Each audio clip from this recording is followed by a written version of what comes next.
Sinead, I'm the Education Officer at Les Enfants Terribles. Welcome to our lesson on the elements of design. In this lesson, you'll be introduced to the elements of design and how they apply to the different disciplines we use in theatre. You can pause the video at any time to take notes or to complete the exercises. To help you complete the exercises, I've attached these two worksheets, but don't worry if you don't have access to them, you can still complete the exercises without them. You can see here the learning and assessment outcomes for the lesson that you can check back in with at the end if you'd like. As a theatre company, we work with lots of different designers across lots of different disciplines, and the thing that all those disciplines have in common is the elements of design. There are 4 elements of design: colour, texture, shape, and scale. Let's start with the first element of design, colour. Now, I'm sure you're very familiar with the basic ingredients of colour, which are the 3 primary colours, red, blue, and yellow. We then combine these colours to create secondary colours, and then combine the secondary colours to create tertiary colours.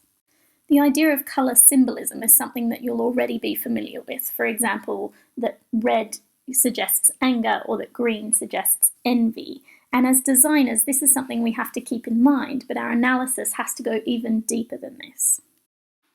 A quick exercise to get us started using colour. You can complete this exercise either as an individual or in groups, and your challenge is to give each of the colours in this grid a name, but you're not allowed to use the word pink or the word red. These next few slides are to help you when you're looking to describe colour in your own designs. So they're here for you to come back to when you start working on your own designs to help you generate some terminology for colour. Now let's go into a little bit more depth in terms of colour terminology. So the first term that I want to draw your attention to is hue, which is the way that we describe the colour that we start with, which is a mixture of a primary, secondary, or tertiary colour. You can see here how these original colour hues have then had white added to them to create a tint, grey added to them to create a tone, and black added to them to create shades. So that's your basic kind of visual description of how colours and hues can change. So obviously the amount of white, grey or black that you add will change the shade, tone and tint dramatically. So it's easiest to think of this in terms of paint. If you were mixing a white paint into your original hue, you're going to change the colour of it. So here I've provided you with this terminology so that you can come back to it again to help you really enhance your descriptions of colour. If you have access to this document, you can use it now, but if not, you can use the images that are on the screen. For this exercise, I want you to imagine that you're a designer, and you can be designing for a specific character that you have in mind. You might like to pick a hero or a villain from a Disney film, or you can use each exercise individually. But your goal here is to choose one of these chairs that you would like to use as a designer, and I want you to annotate the image either verbally or written down on the page to justify your choice. So justify to a producer which of these 2 designs you would like to use and why. Think about using as much colour terminology as you can to justify your choice. Moving on now from colour to the second element of design, shape. So shape is interpreted psychologically by our brains. When we see particular images, we're doing a lot of thinking behind the scenes or under the surface about how the shape of those designs is influencing our perception of them. I want you to take a second, look at these characters and think to yourself, what do they all have in common? Now, hopefully, the first thing you can recognise that they all have in common is that they're villains of their respective stories. But looking a step further, I want you to think about what the designs and the shapes used to create these characters have in common. If we were to remove the colour from each of these illustrations, you'd be able to see that really these are just a collection of triangles and sharp edges. And that's because the psychology of shape dictates that we know not to trust illustrations drawn with these sharp edges. And so we use that philosophy in design as well. Here you can see the opposite of that in practice with Mickey and Olaf, who are both positive characters, and you can see all the circles in the design.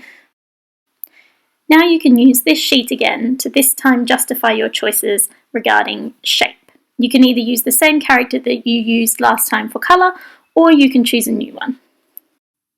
Now we arrive at the third element of design, which is texture.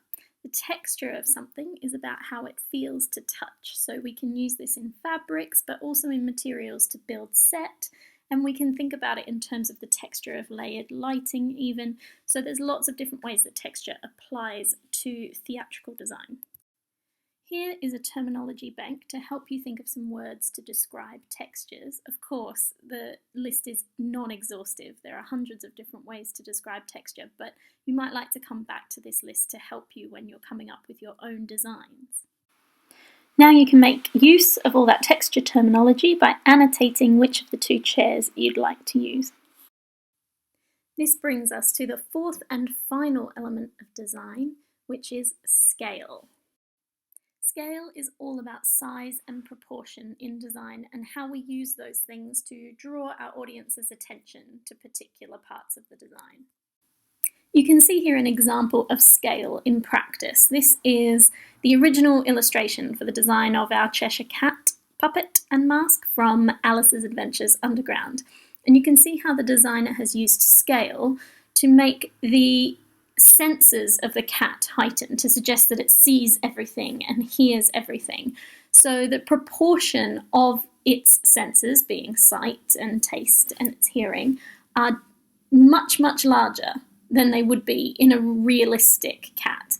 And you can see in the final design in the bottom corner how those design ideas have manifested in real life. Now you're ready to fill in the final section of your justification worksheet about scale. And once you've finished doing that, you can have a look at the worksheet as a whole and you'll see how you've documented the terminology that you've learned throughout the lesson, so you can use it as a revision tool.